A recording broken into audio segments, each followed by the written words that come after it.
Fed's Powell says tragic risks from doing too little. Again, apparently 3 trillion on the first pop was too little.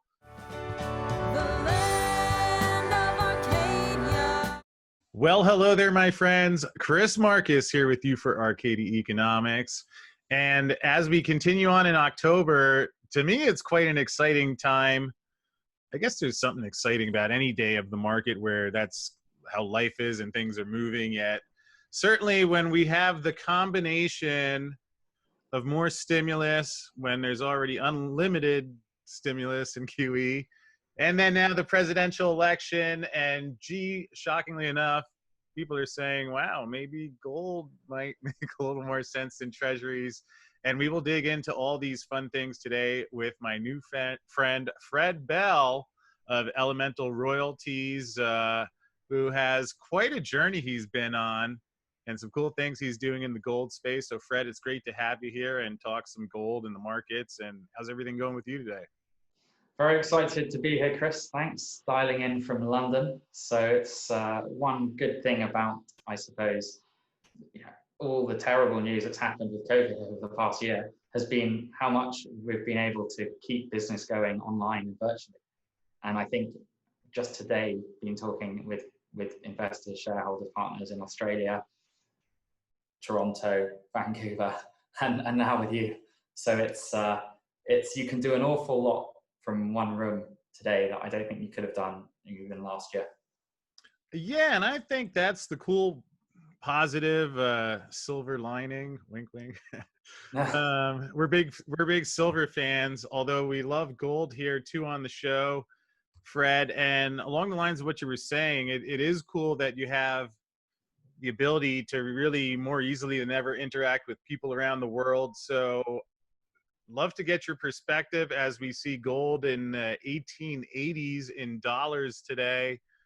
What are people saying around the world about the gold market? What is the tone that you're hearing?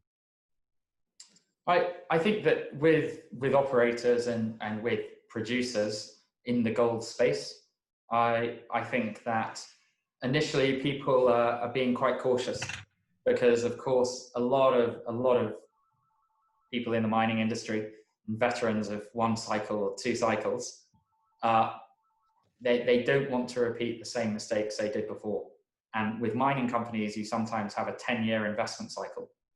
And so what you don't want to do, if you're a big mining company, is suddenly make billion-dollar capital investment decisions after 2 or 3 months or 6 months of the gold price. And so I think there's still that initial caution of people gradually increasing prices. And there's this very common element, I think, of consensus pricing on gold. And if you look at it over the past 10 years, you'll see that it often lags the actual gold price. And so in effect, a lot of analysts are just trailing where the gold price is, but 2 or 3 months behind. And I think that influences the outlook for miners because they're then a month or two behind consensus, which is 2 or 3 months behind the actual gold price movement. Although keep in mind, Fred, that is still light years ahead of your average Wall Street analyst whenever it comes to the gold and silver markets.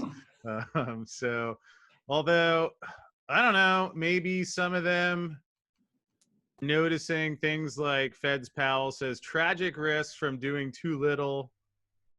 Again, apparently 3 trillion on the first pop was too little. And I know you had a bunch of meetings and you were in the one of the Metals Investors shows today. It was one of Scotty Gibson's shows. I'm not sure if that one is. I think I've been in one of his others. But it's once you sort of do a half a dozen or a sort of dozen different online shows, I'll be honest, they can sometimes start to merge into one. So you might know that better than me. Okay, I think it is. And I guess that's the thing when you're world gold expert, you know, the interview tour gets busy. So again, I appreciate you joining us here. I'm curious what, I'm assuming you had more important things to do last night than to watch the U.S. American debate. But Fred, what would you say are the percentage chances that a large portion of the debate was focused on deficit reduction and how the Fed has been really expanding the balance sheet and the risks to the dollar, and how no one I know, I mean, I've talked to a few people now, if I may say so, no one I know has been able to figure out how the Fed can ever raise interest rates. So interestingly, wake up this morning and we get in the UK the highlights for last night's show. And the highlights were nothing about the economy. The highlights were nothing about many geopolitical issues. The highlights were a fly landing on Mike Pence's head for 2 minutes during the debate. Yes. Yes. And I sort of thought, oh, wow, you can take a vice presidential debate in the US, the most powerful country in the world, and you can reduce it down to a 10, 15-second entertaining segment of a fly on his head, rather than many more pressing economic issues. And it's one of the really interesting perspectives is that a lot of my friends who, and I'm in my mid-30s now, and a lot of my friends who came out, it's often a conversation, and I ask them, what do you think about the economy? What do you think about the deficit? And take the UK as an example. We have run a deficit for, I think, 18 of the last 20 years. And in the 2 years where we didn't run a deficit, they tried as hard as they could to borrow more money. And that was right in the, before the financial crisis, when everything was booming. And that was when Gordon Brown, our old Chancellor of the Exchequer, set the bottom in the gold price. Mm-hmm. And it was still called Brown's bottom because he announced that they were selling half of Bank of England's gold reserves, but he announced before they sold them. And so to any smart investor, there was an instant sell-off in the gold price. And then England, the UK really, unfortunately, sold half of their gold holdings at $300 equivalent in the early 2000s. So, I mean, really is a travesty because you look at today's gold price and you're talking about even 1800 US, and the UK sold half or the majority of our gold reserves at, call it $300 range. It's unbelievable, but no one talks about it.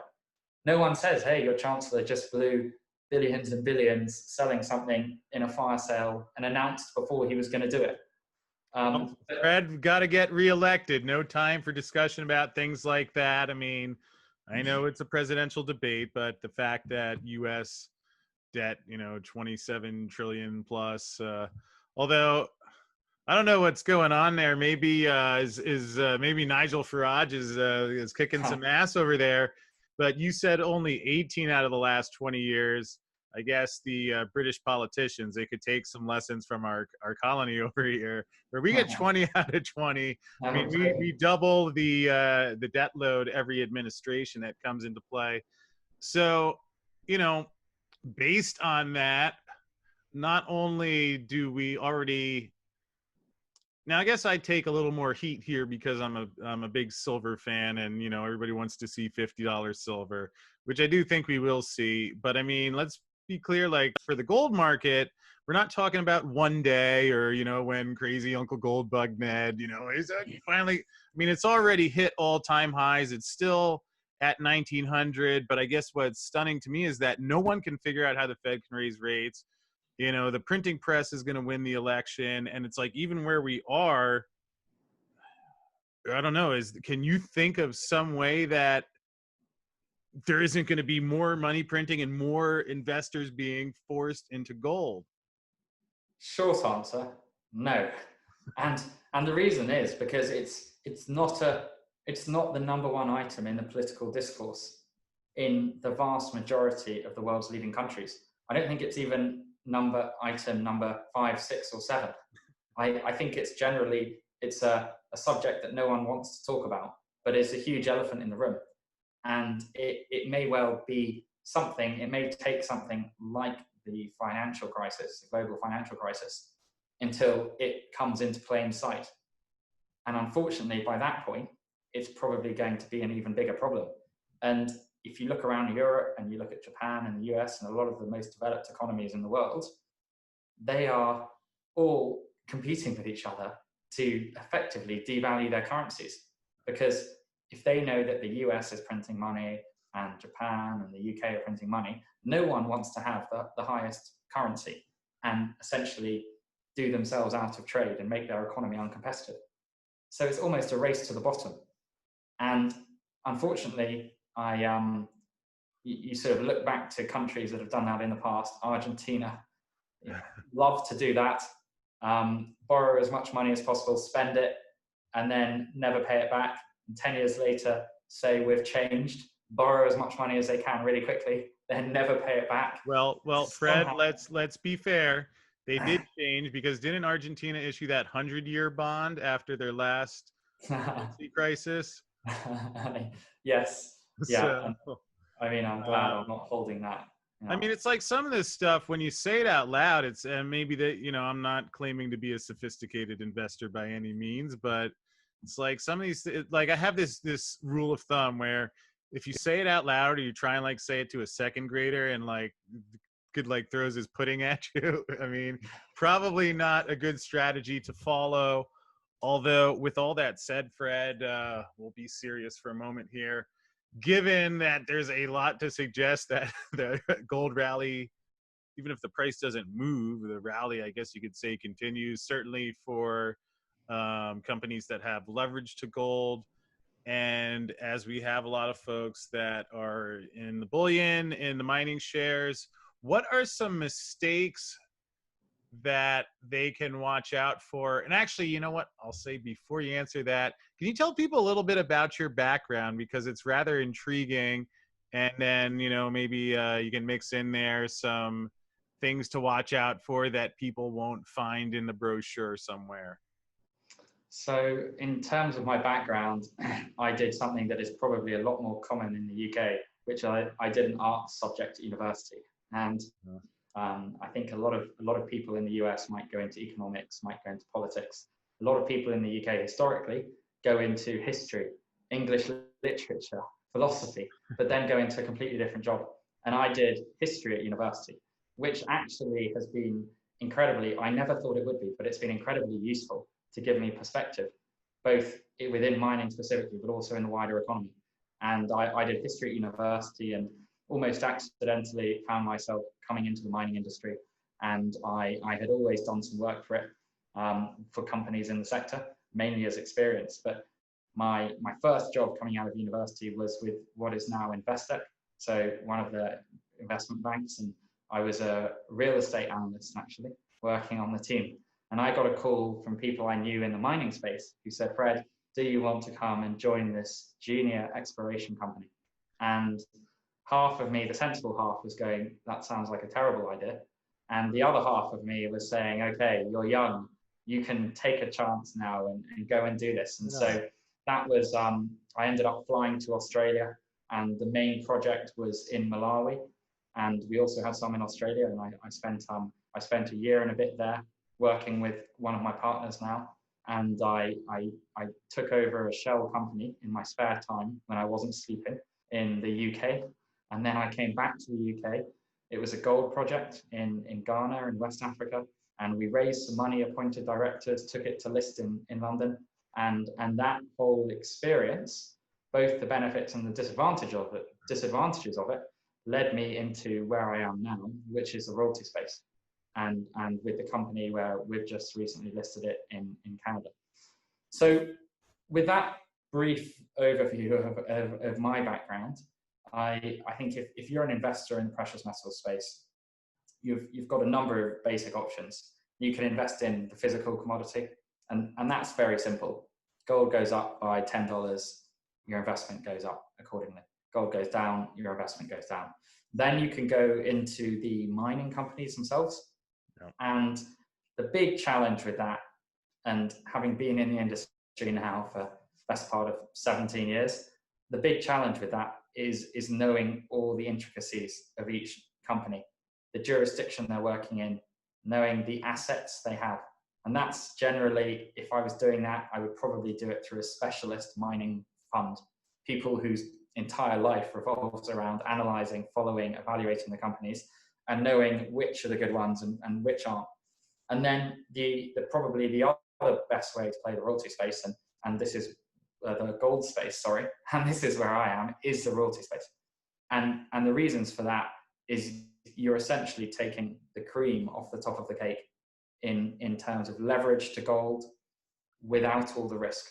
So The royalty companies can have a small percent of gross revenue, and they get it for the life of mine over 20 different assets. So it's very low risk because they're so diversified, but they have historically, over time, proven time and again, they outperform the mining index, they outperform gold, silver as individual commodities.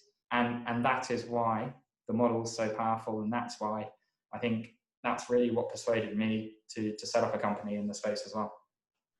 Yeah. And so, Fred, would you say that it would be putting it in the right context to say that folks could look at a royalty company almost like a portfolio manager of mining projects? And I know there's a lot of people, whether it's the public listed companies or private deals, you know, they're myself, for example, I'm of the school of thought that I think gold and silver have to go higher. And I like learning about it, but it's also like someone like you who's been there and done it that can manage that. Would that be a fair way of like putting into context how people could look at a royalty? I think that's a very good way of describing it, because as a royalty company, you don't operate any assets. You remove all that operational risk, and you just take a ongoing, forever, perpetual stake in 20 different assets, gold mines, and you have all the exploration optionality of them going forwards. But if I was to try and identify that myself, it would be very challenging, and that's why we have a team. You end up with a team of people with 40 years of experience working across 5 continents, 20 different successful companies who know the operators, who know the assets, and so as a generalist investor looking for some exposure to gold, and if I believe it's going higher, I would absolutely choose the royalty companies. And I would even just say, as a segment, if you want to keep it really simple, go and pick 5 or 10 royalty companies and put a small amount of money in each of them. And by doing that, you have given yourself exposure to the royalty model, which is the most powerful model of the gold and precious metal sector. And so really that's if you looked at the share price performances over the last 20 years, you would have outperformed gold and silver hugely by a multiple. You would have outperformed mining companies by a multiple. And it's so simple. And actually, we were joking with someone in the mining space the other day that we should have just put our money in the biggest royalty company 20 years ago and then just stopped working, because they actually returned a 20% compound rate of return since they listed in 2007. And the royalty space within mining has grown from 6 or 7 billion in 2007 to 40 billion plus today, even 50 billion plus today. And that's directly tied to the power of the royalty model, where you have no costs really, and you just have exposure and leverage to gold and silver prices as they rise. Yeah, and I like also how you brought up GDX, where I think that's another way. And again, you tell me if you would agree with the phrasing of this, but if, you know, a lot of people buy GDX say, you know, I'm not going to try and pick the exact winners, but I'm going to get broad exposure. But some of these, it's almost like somebody was throwing a dart at a board. I think maybe it was the SILJ, the Silver Junior Miners Index, and I'm looking in there, I'm like, what the heck is this thing doing in there? So again, you know, just as another way of framing it, it's like rather than some of the companies there that I don't know how they're determined, they don't even fit the category, let alone who's picking them. Are they good investments? That would be, you know, someone that's running a royalty company, essentially using their expertise to do that in a more intelligent fashion. Yeah, absolutely. And it's one of the big themes, I think, in across the economic playing field today, is the rise of passive funds and ETFs and trackers. And so because they have become so important in determining where capital goes to, because as you say, people just deploy it across the board, suddenly there's a rush for size. Yeah. And every company wants to get into that top 10 list, or the GDX or the index, whatever it is, because they know as soon as they get in there, all the passive funds will then include them, and there will be a large amount of buying into them almost automatically. And so you have this, I think it's this pressure to get big quick, to go in. And then all of a sudden, what it means for investors is that if you've just put your money in the GDX, you haven't necessarily got the best companies who are delivering the best returns to shareholders. You have just got the 10 biggest, for example. And that is as we learned from previous mining cycles in 2008, 2010, and before, biggest is not always best. Yep, yep. Well, I sure agree. And Fred, I appreciate you've agreed to stick around for a couple minutes and record a profile of Elemental Royalties. Although perhaps you could give a couple bullets, let folks know what, just an outline of what we'll talk about in there. Again, you've talked a bit about the risk profile, but if you could mention the website and a couple bullets that people can know if it's the right type of investment they're looking for. So Elementals, it's a newly listed company two months ago, and our core objective is to acquire good quality precious metals, that's gold and silver, producing royalties. And since we started the company, we have grown the revenue by 100% every year. We have increased the share price as we have gone every single year. And we listed just over 2 months ago. So still a very new company, and we were private for the last 3 years. And I think that... I apologize for interrupting. I am sorry. Although it was just, I couldn't resist where it's like, if people can replay the last 2 or 3 cents about growing the revenue and compare that to U.S. Treasury bond that pays a 0.6% yield with a 2% inflation mandate. So if you want Ben Bernanke and Hank Paulson doing your investing, but otherwise, if you like Fred, and again, please continue, and I'll let you go this time. Yeah, it's actually a very good analogy, and I think that what we offer is exposure to rising gold prices and in the leverage of a diversified, fast-growing royalty company. And as you said, one of the key things is having the experience working across Australia, London. I have worked in a host of countries in West Africa, in Nigeria, in North Sudan, which actually almost got me blocked for a US visa at one stage. So really have worked across the world and seen and experienced different mining companies, and it enables us to filter out the opportunities at a higher risk, and I think that's what has led to us outperforming over the past few years so well. And for a relatively small royalty company, we have a very high management shareholding, nearly a quarter of the company. We have a very high institutional shareholding, over 30%, and that is, I think, speaks to the quality of the assets. We've had a very disciplined, cautious approach. We will get good quality assets. We have been cash flow positive from day one, and that's a real key to it. And so if you are looking for diversified precious metals exposure, so protecting the downside risk, but with all the upside of a company that's growing revenue at over 100% a year, then I think Elemental's a really good option. And our website, as you've just got up, is www.elementalroyalties.com. And we are listed on the TSXV with the ticker ELE. And yes, it's a lot of work. I think last week we've had just as an example, I think a lot of very late nights working on a number of fronts. And I think that we, as a core management team here in London, I think the average age is 35, so we couldn't be more motivated and driven. But around us, we have some very well-known, successful CEOs and directors on board. And I think some of our directors have been responsible for multiple $100 million and billion-dollar exits within the mining industry.